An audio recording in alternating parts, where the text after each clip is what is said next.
ug ang akong dream to seek fulfillment in life. Ug ang tanan akong biyaan kung magpari nako, di ba? Personally, Cardinal, I ask this question kay gusto man usab akong magpari. Please pray for me. Thank you very much, Your Eminence. Napay last day, Your Eminence, last na lang yun ni. Malipayon ba usab ang kinabuhi sa pagkapari?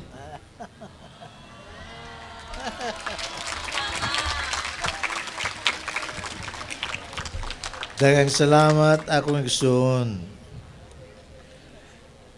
Nangita ka og fulfillment.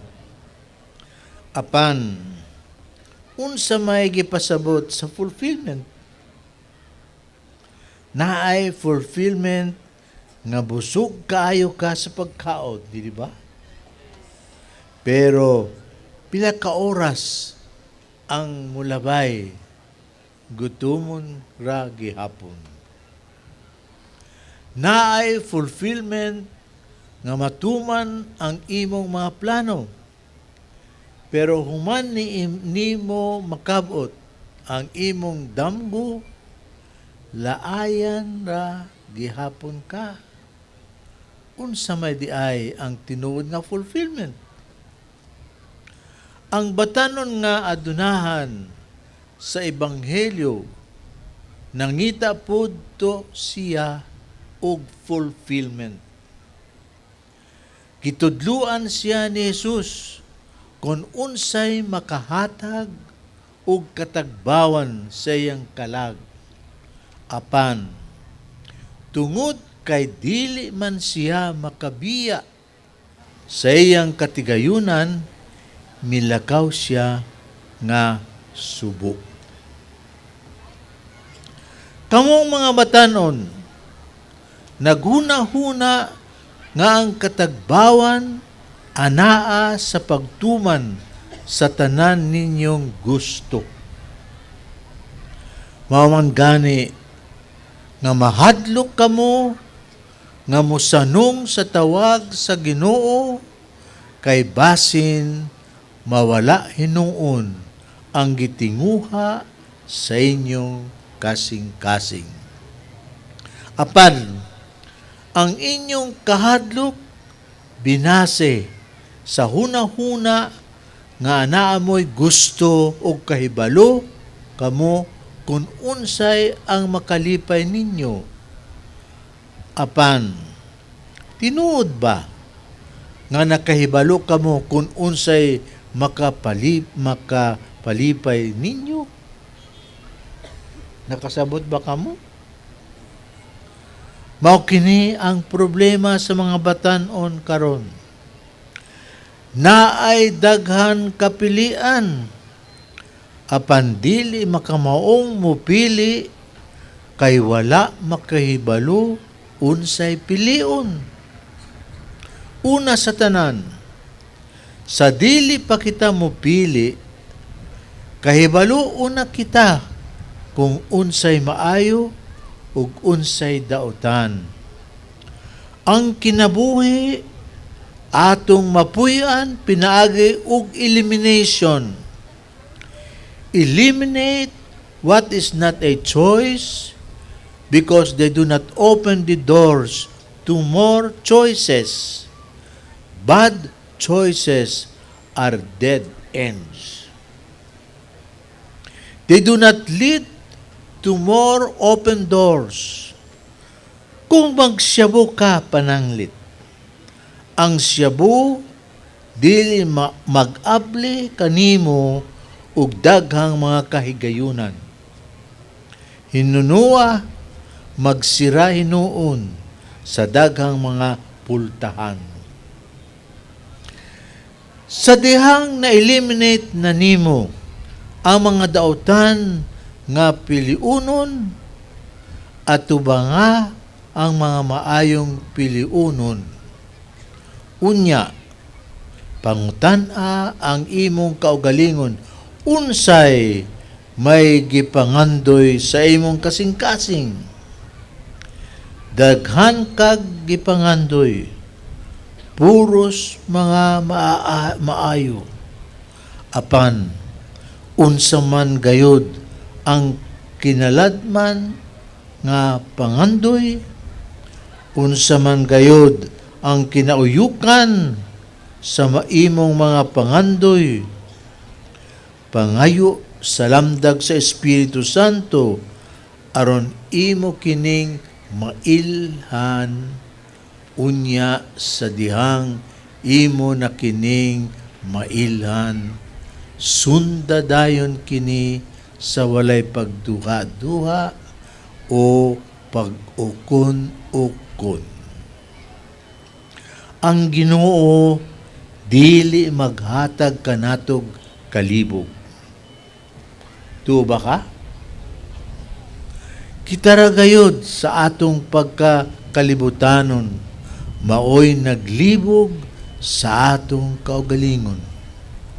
Mao man gani nga aron malamdagan kita sa kahayag sa Dios, biyaan nato ang mga sala. Kay ang sala maoy lumot sa atong kasing-kasing. Ang sala magpugong kanato paghimo og maayo ug dunhay nga desisyon.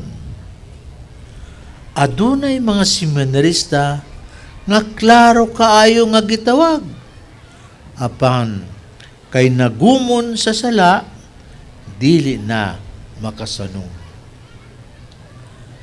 Mamangka man gud sa dalawang ilog.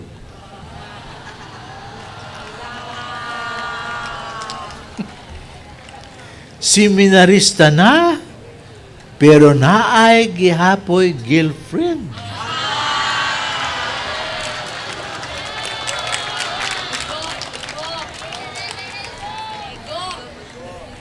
Kinsa may dili maglibog ni ana.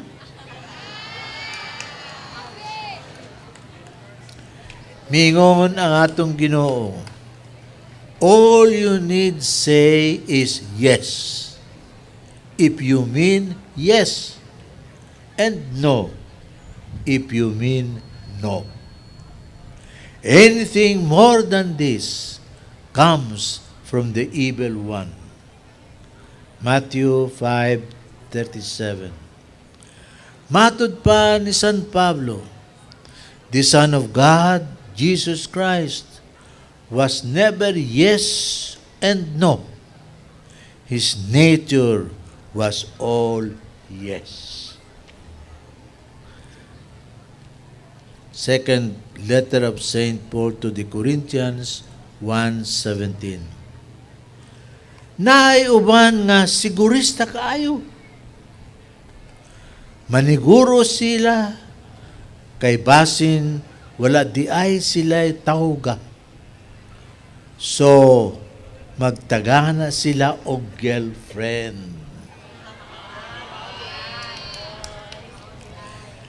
Dili baya sayon ang manguyab.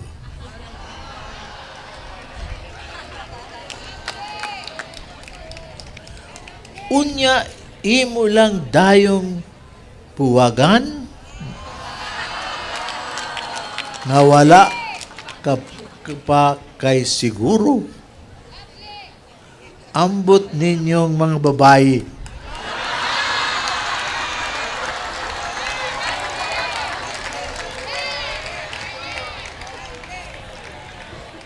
musugot lang di ay mong himuon nga spare tire.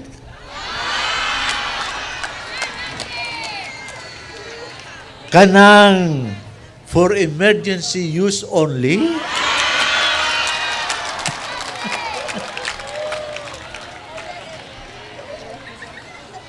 My dear young people, answering God's call is an act of faith. It is a leap in the dark, and only those courageous enough to make the leap truly deserve to be called. Klaro ba? As to your PS question, kung malipayon ba ang kinabuhi sa pagkapari? Ang akong tubag? Yes, if you are faithful. If you are not, you will be miserable. What do you see in me? Do I look happy? Or do I look miserable? Oh, thank you.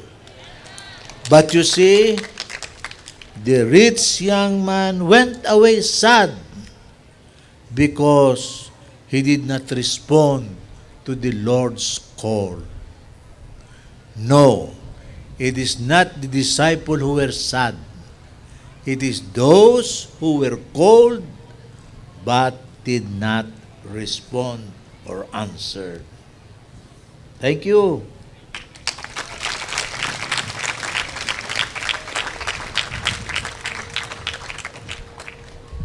Niabot na jud akong panahon. Good evening, everyone. Good evening. My beloved Cardinal, good evening to you. Do you still remember me? Yeah. I am Maria Teresa Cinco, but you can call me Tere. For your information, Cardinal, my fellow young people of Cebu consider me as the sexiest woman alive. Go. Okay. Your Eminence, ako bitaw tong Archdiocesan Muse ng Hamburg bang Archdiocesan Muse nakigdialog nimo during the first Regional Youth Day dito sa Abiliana Sports Complex in 2006 kay hinumdum na ka no. I am sure naglisod na ka og hinumdum na ko Cardinal kay slim pa man kayo ko ato. Naa pa man gud ko'y boyfriend ato. Bongga. Apan karon wala na. Ay nagmahal. Nagpari naman sad siya. Ay! Naigo ko ganina. So ingon na ko ani ka healthy. Pero sa gihapon sexy, di ba? Agree. Wala to nako by Cardinal. Okay, Your Eminence, I have been in the youth ministry for 8 years sa among parokya. Og 5 years niini nag-volunteer ako sa Commission on Youth. Og presently, ako mo'y administrator sa atong Archdiocesan Youth Links Training and Assessment Center. Cardinal, experience nako jud nako nga challenging kaayo ang pagtrabaho sa youth ministry. Char. Nakita gyud nako nga ang lokal nga simbahan sa Sugbo, pinaagi nimo Cardinal, naghatag gayud og dakong pagtagad ug pagpangga sa mga batan-on. Grabe kayo ka mo suporta namo og sa imong kaparian sa Sugbo. Thank you very much. Niini ika-24th Local World Youth Day celebration, niduyog kami kanimo og sa tanan diha sa pagsaulog sa ika-75th anniversary sa simbahan sa Sugbo as an archdiocese. Gani ang theme sa Local World Youth Day nagsunod man sa theme sa archdiocese nga Youth Growing Together in Grace as the Body of Christ. Cardinal, I would like to tell you sincerely that this is our humble way of demonstrating our oneness with the entire members of the church. Kay pinaagi nining Local World Youth Day, nitubo usab kami sa grasya isip mga batan-on. Your Eminence, I am just wondering, unsa pa man kaha ang angay namong buhaton isip mga miyembro sa simbahan? Og isip Arsobispo sa Sugbo, unsa man ang imong mga aspirations? Unsa man ang imong mga gipaabot or gipangandoy kanamong mga batan-on sa simbahan? Beloved Cardinal, thank you so much for your love and care.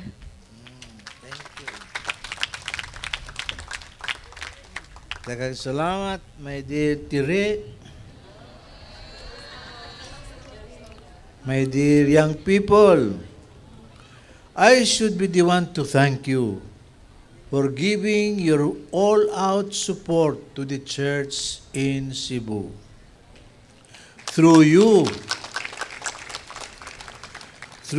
the church continues to grow and to reach out to many other young people.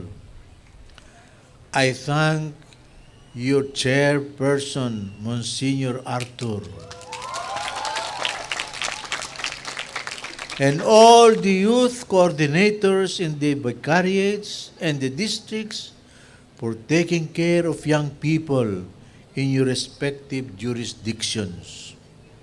I thank all the priests in the parishes, especially the parishes of District 2, for hosting this local World Youth Day.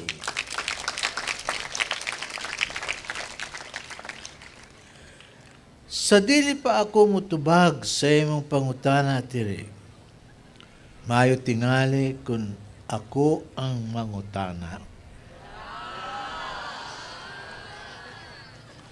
Unsa pa may akong mahimo alang kaninyong mga batanon? Unsa pa may mahimo sa mga pari alang kaninyo?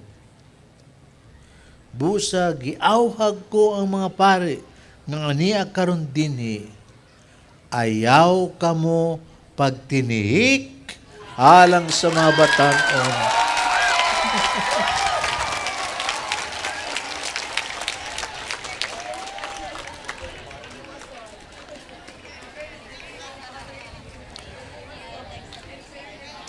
Suportahi ninyo sila kanunay sa moral, spiritual, ug financial nga paagi.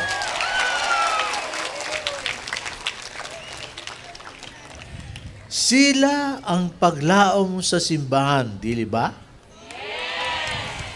Sila ang mupadayon sa misyon natong mga pari, di ba? Kung wala sila, wala na usay mapaabot pa ang simbahan. Dito sa Europa, tiguang na lang ang manimba. Kay tiguang naman sad ang mga pari. Dini sa ato, pari ug manimbahay, puros mga batanon, dili ba? Kusara gayud ang tiguang dinhi sa atong archdiocese, walay lain kundili ko. Bitaw, mga kaigsunan kong mga batanon, walay tiguang nato diri.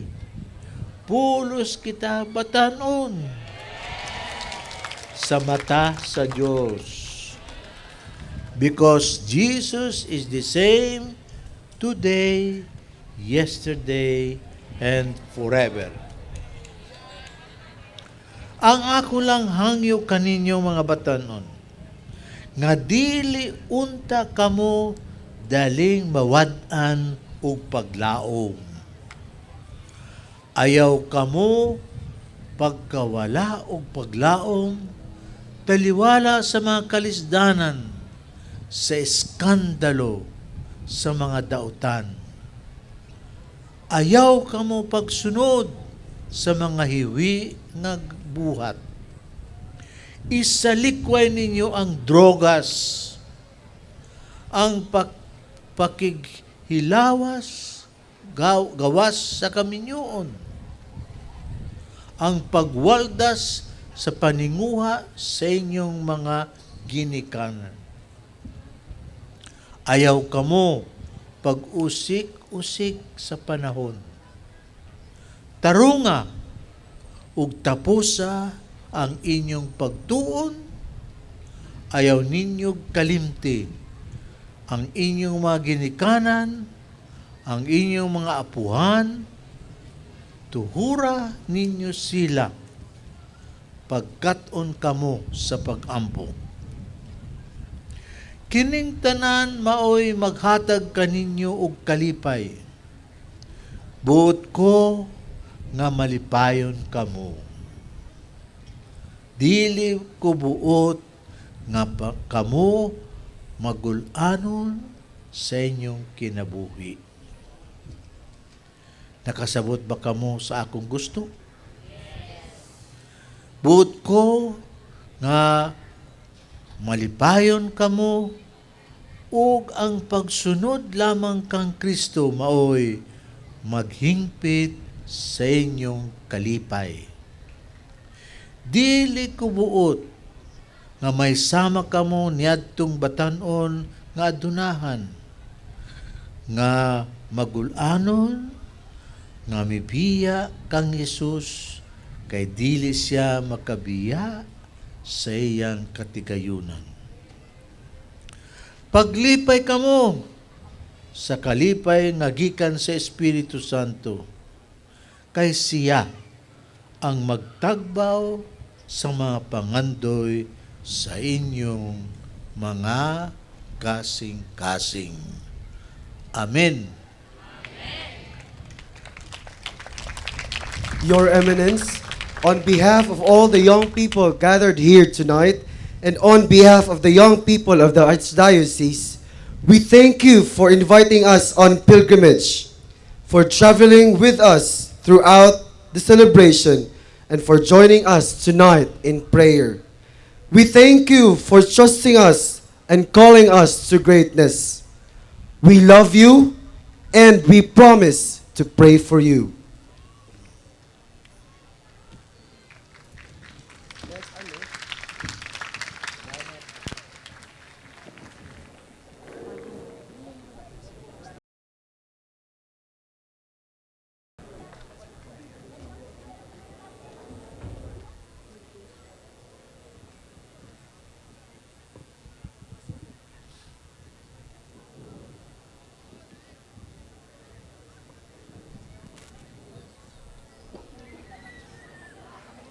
In the name of the Father, and of the Son, and of the Holy Spirit, Amen. the grace of our Lord Jesus Christ be with you all.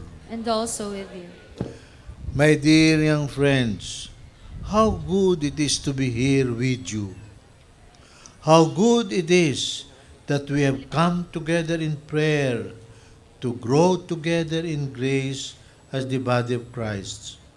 God will not disappoint your hope. He is present among you and is eager to fill you with His love. Let us turn our hearts to Him now as we begin our prayer in His name.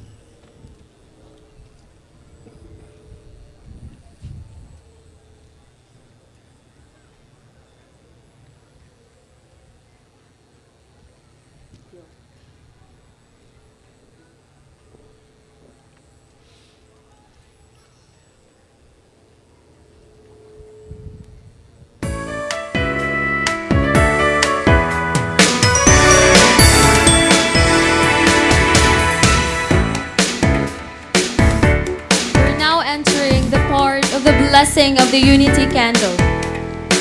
This candle in the sanctuary has been made from candles brought from throughout the parishes and communities in the Archdiocese. In January 2009, representatives from the PYCCs and communities around the province gathered at SPFY for the Pathway Seminar and Orientation Meeting for the 24th Local World Youth Day.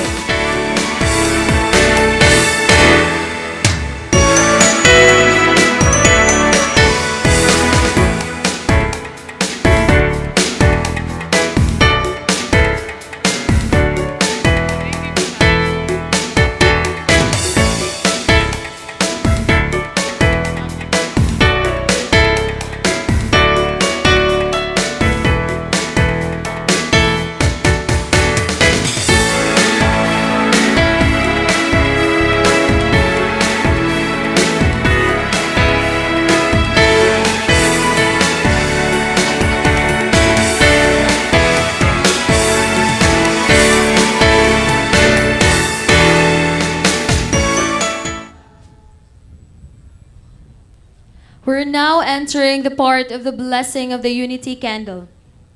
This candle in the sanctuary has been made from candles brought from throughout the parishes and communities in the Archdiocese. In January 2009, representatives from the PYCCs and communities around the province gathered at SPFY for the Pathway Seminar and Orientation Meeting for the 24th Local World Youth Day. At the evening prayer at the Archdiocesan Shrine of St. Francis of Assisi, the candles were lit and gathered together. The resulting LWYD-09 candle has been crafted by local Nagahanons. The design depicts the LWYD-09 theme in traditional Nagahanon style.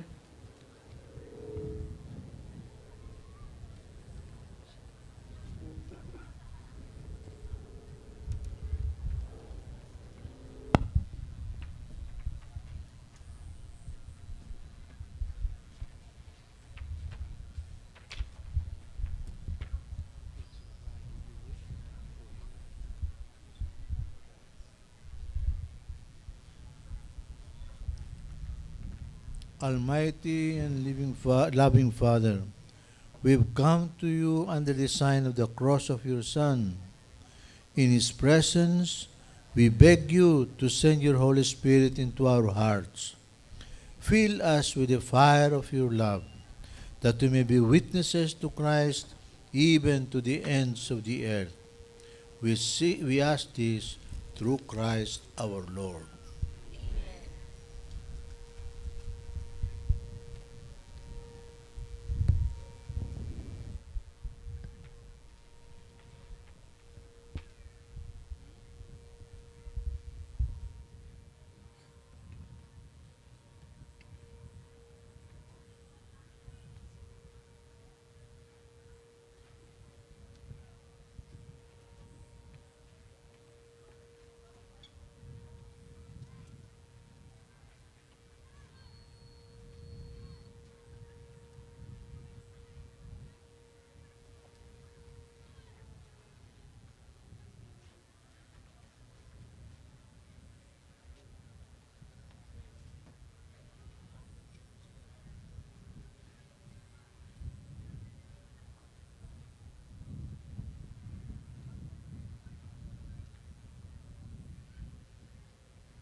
Spirit fill me all the days of my life. Oh, let your Spirit shine on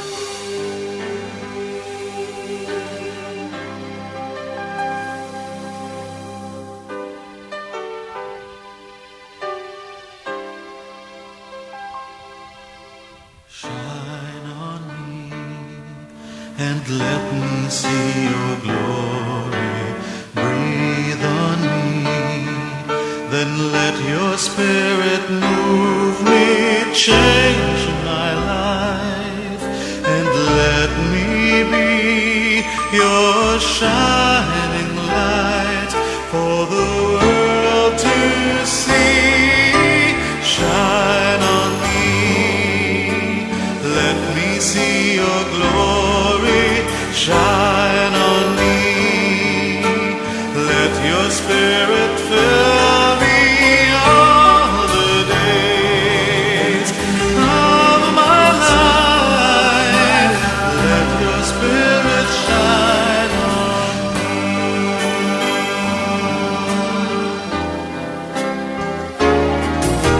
Shine on me, renew my life completely.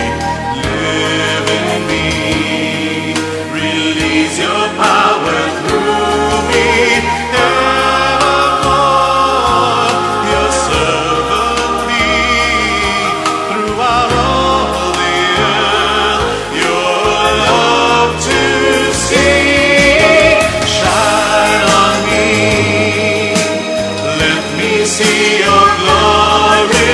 Shine on me, let your spirit fill me all the days of my life.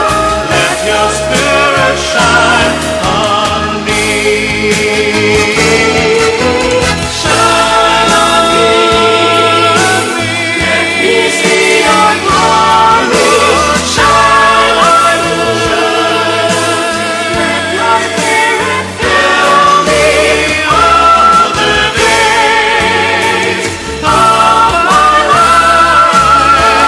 Let your spirit shine on me.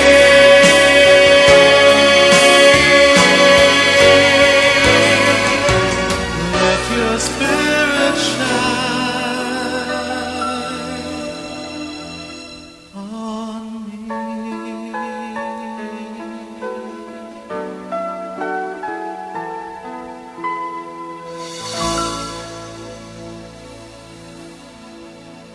We hold in our hands a symbol of Christ, the light of the world, the light that no darkness can overcome. From the dawn of time, the light has foreshadowed Christ as a dawn from on high. You, O Lord, is our light. Enlighten our darkness as we each lighten the candles in our hands throughout this vigil. It is not our light that shines, but the light of Christ that shines on us. May the light of Christ illumine us so that we may radiate this to others who are in darkness, especially our family members, our friends, and to those in great need. From the one light of Christ, all the light has come and is passed on throughout all nations, throughout all time.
see your glory shine on me. Let your spirit fill me all the days of my life. Oh, let your spirit shine on me.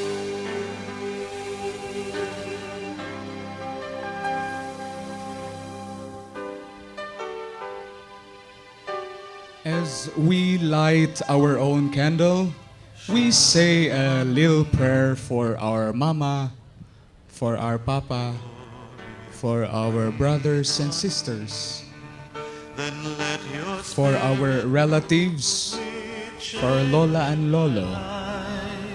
and let me be. And we say also a short prayer for our foster parents, foster families, for our friends, and of course, for all the people who we encounter every day of our lives. And let's not forget to say a short prayer for ourselves.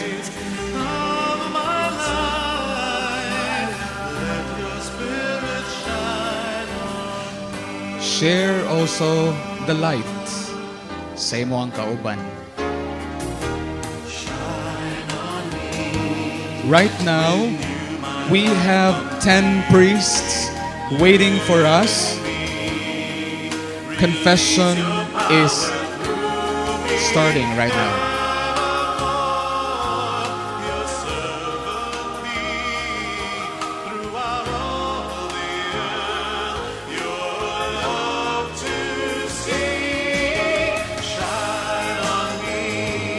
If makabantay mo sa kilid-kilid, natay mga pari nga naghuwat, misa tong gusto mo confess.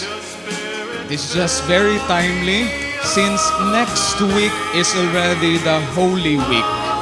So grab the opportunity to talk to a priest about some things that bother you or you would like to share, perhaps.